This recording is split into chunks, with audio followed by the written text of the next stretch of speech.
প্রিয় শিক্ষার্থী বন্ধুরা, ভিডিও টিউটোরিয়ালের এই পর্বে তোমাদের স্বাগত জানাচ্ছি।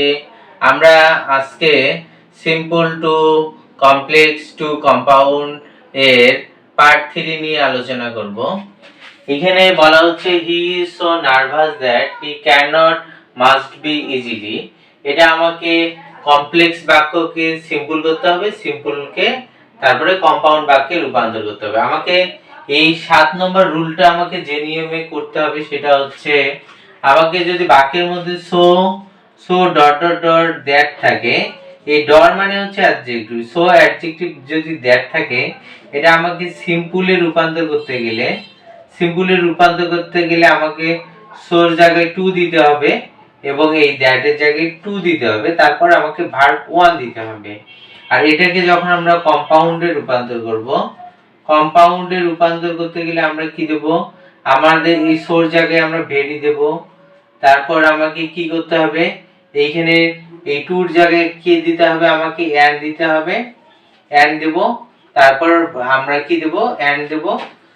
তারপর আমরা যে দ্বিতীয় সেন্টেন্সটা আছে, দ্বিতীয় সেন্টেন্সটা আমরা লিখব, দ্বিতীয় সেন্টেন্সটা লিখলেই হয়ে যাবে সেন্টেন্স। তাহলে আমরা কি লিখব, প্রথমে আমরা সিম্পল করার জন্য এই সোর জায়গায় আমরা কি দেব, এই টু দেব। তাহলে হি ইজ টু, তারপর হচ্ছে নার্ভাস এই দ্যাটের জায়গায় আমরা কি দেব, এই টু দেব। তারপর কি দিতে হবে, ভার্ব 1 দিতে হবে। তাহলে এটা বাদ যাবে, ভার্ব 1 দেব, কি এটা বাদ যাবে। ভার্ব 1 হচ্ছে মাস্ট বি ইজিলি। ভার্ব 1 দেব হচ্ছে মাস্ট মি ইজিলি, তাহলে ফুল স্টপ দিলে আমাদের হয়ে গেল। তারপর আমরা এই বাক্যকে যখন সো এবং দ্যাট এর এই শব্দগুলোকে যখন আমরা কম্পাউন্ড করব, তখন আমরা কি লিখবো, হি ইজ, এই সোর জায়গায় আমরা কি লিখবো, ভেরি লিখবো। তারপরে অ্যাডজেক্টিভ আছে, আমরা অ্যাডজেক্টিভটা লিখবো নার্ভাস লিখবো। আর এই বাক্যের মধ্যে আমরা কি ব্যবহার করতে হবে, আমাকে নার্ভাসের পরে দ্যাট এর জায়গায় কি ব্যবহার করতে হবে, এন্ড ব্যবহার করতে হবে, এন্ড ব্যবহার করব। তারপর দ্বিতীয় সেন্টেন্সটা লিখবো, এই বাক্যের মধ্যে সাবজেক্ট আছে হি, এই বাক্যের মধ্যে সাবজেক্ট আছে হি, তার জন্য সাবজেক্টটা লিখবো না। কম্পাউন্ড বাক্যে সাবজেক্ট ভার্ব যদি এক হয় তাহলে উঠে যায়। তাহলে আমরা পরের ইয়েটা লিখবো হচ্ছে can not must me easily, এভাবে আমরা লিখতে পাবো। আমরা জানি এটা হচ্ছে কিন্তু একটা অ্যাডভার্ব, এটা হচ্ছে অ্যাডভার্বের পরে এটা অ্যাডজেক্টিভ বসে, এটাও অ্যাডভার্ব শব্দ, অ্যাডজেক্টিভ বসে, অ্যাডভার্বের পরে অ্যাডজেক্টিভ বসে। হ্যাঁ, আমাকে এই সূত্র অনুযায়ী উত্তরটা করতে হবে। সো দ্যাট থাকলে আমরা টু ভার্ব 1 নেব এবং এটা কম্পাউন্ড করার সময় ভেরি নেব এবং এন্ড নিয়ে দ্বিতীয় সেন্টেন্স লিখলে উত্তরটা হয়ে যাবে। তারপরে আমাকে এই বাক্যের মধ্যে যে নিয়মে করতে হবে দো এবং অলদো, এটা হচ্ছে দো এবং অলদো যদি থাকে, দো এবং অলদোর বেলায় কি হবে, যদি কোনো কম্পাউন্ড বাক্যের মধ্যে দো অলদো থাকে, এটাকে আমরা যখন সিম্পলে রূপান্তর করব, ইন স্পাইট অফ লিখবো, ইন স্পাইট অফ লিখবো বা ডিসপাইট, এটা দুইটার একটা লিখবো। এটা লেখার পর আমরা কি লিখবো, আমরা যে এটা আছে এটা আমরা কি করব, পসেসিভ করে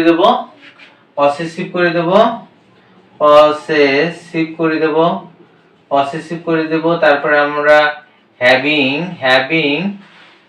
বা বিং লিখবো বা ভার্বটা আইএনজি হয়, মূলত ভার্বটা আইএনজি করে দিতে হবে। তারপর আমাকে কি লিখতে হবে, যে বাক্যটা আছে ওটাই আমরা লিখবো। আমরা প্রথমে লিখি, তাহলে দো অলদো থাকলে আমরা কি সিম্পল করার জন্য ইন স্পাইট অফ লিখতে পারি বা ডিসপাইট দুইটার একটা আমরা লিখলেই হবে। তাহলে ইন স্পাইট অফ লিখবো, ইন স্পাইট অফ লিখবো। তারপরে আমাকে দো বাদ দিয়ে আমরা ইন স্পাইট অফ লিখবো। তারপরে আমাকে সাবজেক্ট আছে হিটা আমাকে কি লিখতে হবে, হির পসেসিভ হচ্ছে হিজ লিখবো। তারপরে am is আর was আর থাকলে আমাকে বিং নেব, have as থাকলে আমরা হ্যাভিং নেব। অন্য কোনো যদি ভার্ব থাকে সেটা আমরা আইএনজি করে দেব। তাহলে এখানে যদি his he in spite of is being poor, poor আমরা লিখবো পুয়ার, তারপরে পুয়ার লিখে he can not, he is honest. আমরা অনেস্ট লিখলে এই বাক্যটা শেষ। তাহলে আমরা কি লিখবো, দো এবং অলদো থাকলে ইনস্পাইট অফ লিখবো এবং সাবজেক্টের পসেসিভ দেব, am is had থাকলে বিং দেব, have is had থাকলে হ্যাভিং দেব, অন্য কোনো ভার্ব থাকলে সেটা আইএনজি করে দেব, পুয়ার হি ইজ অনেস্ট। তাহলে শেষ। এটাকে যখন আমরা কম্পাউন্ড করব, কম্পাউন্ড করার সময় আমাকে কি দিতে হবে, প্রথম সেন্টেন্স এবং দ্বিতীয় সেন্টেন্সের মাঝে এটা আমাকে বার্ড ব্যবহার করতে হবে।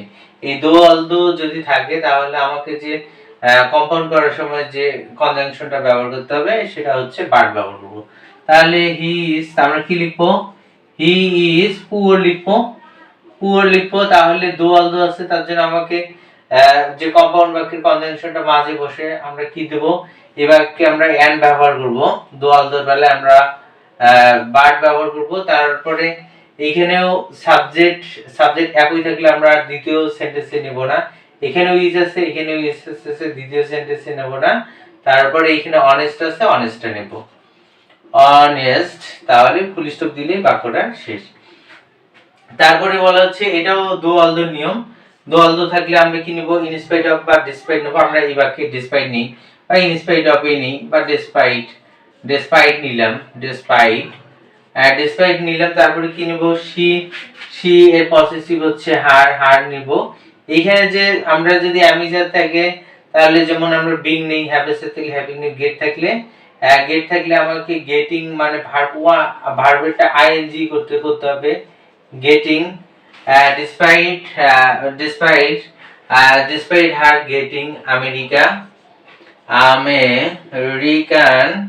আমেরিকান ভিসা, ভিসা আমরা লিখে আমরা কি দেব, কমা দেব। তারপরে কি she did not ডিসপাইট এখানে মূলত হচ্ছে গেটিং দিতে হবে। তারপরে এখানে হচ্ছে she যেটা আছে আমরা ওটা লিখব did not go to America, তাহলে ফুল স্টপ দিলে শেষ। এটাকে যখন আমরা কম্পাউন্ড বাক্য করব তখন আমরা এন্ড বসাই দিব। তাহলে she got আমেরিকান লিখবো, আমেরিকান তারপরে আমেরিকান ভিসার পর আমাকে এই ডিসপাইট থাকলে আমাকে কনজাংশনটা ব্যবহার করতে হবে এন্ড বাট অর। আমরা এই বাক্যের মধ্যে আমরা বাট ব্যবহার করব। তারপরে কি করতে হবে, এখানেও সি আছে, তাহলে আমরা সাবজেক্ট লিখবো না, সাবজেক্ট একই হলে সাবজেক্ট এবং ভার্ব যদি কম্পাউন্ড বাক্যে একই হয় সেটা উঠে যায়। তাহলে আমরা she got the American visa but তারপর she লিখবো না, did not go to America. এভাবে আমাদের এই দুইটা নিয়মের মাধ্যমে আমরা যদি দো অলদো থাকে বা সো দ্যাট থাকে তাহলে আমরা এই দুইটা নিয়মের মাধ্যমে এগুলো দিয়ে আমরা করতে পারবো। তাহলে আজ এ পর্যন্ত, দেখা হবে পরের টিউটোরিয়ালে।